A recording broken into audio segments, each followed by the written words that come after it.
Hello hi friends, welcome to Farji சமையல். இன்னைக்கு நம்ம பார்க்க போகிற ரெசிபி என்னன்னா மாம்பழத்தில் லெஸ்ஸி எப்படி செய்யறதுன்னு பார்க்கலாம். அதுக்கு முன்னாடி நம்ம சேனலை சப்ஸ்கிரைப் பண்ணாதவங்க சப்ஸ்கிரைப் பண்ணிக்கோங்க, பெல் பட்டனையும் கிளிக் பண்ணிக்கோங்க. இதுக்கு தேவையான பொருள் என்னென்னா 2 மாம்பழம் எடுத்திருக்கேன், ஜீனி, முந்திரி, ஏலக்காய், தண்ணி, தயிர், பால். இதுதான் தேவையான பொருள். இப்போ என்ன பண்ண போகிறோன்னா அந்த மாம்பழத்தை மிக்ஸி ஜாரில் போட்டு ஒரு 5 கரண்டி மாதிரி தண்ணி ஊற்றிக்கலாம்.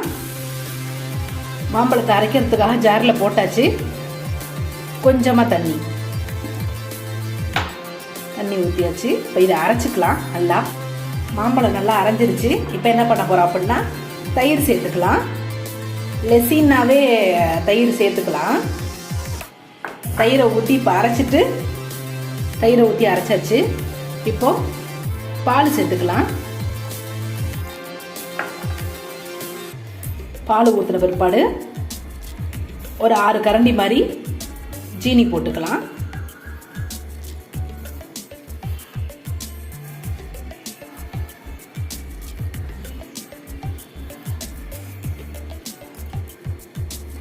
ஜீனியை ஆட் பண்ணியாச்சு.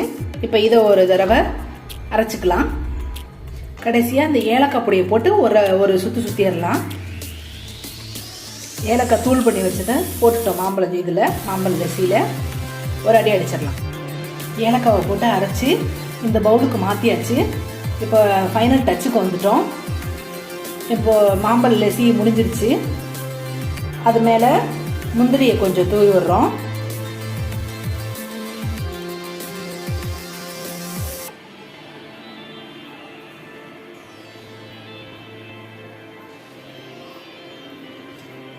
முந்திரியை தூவி விட்டாச்சு. முந்திரியை போட்டாச்சு. அடுத்ததான் வெண்ணிலா ஐஸ்கிரீம். இது ஆப்ஷனல் தான். ஐஸ்கிரீம் தேவைப்படுறவங்க போட்டுக்கோங்க, இல்லைனாலும் ஒன்றும் பிரச்சனை இல்லை.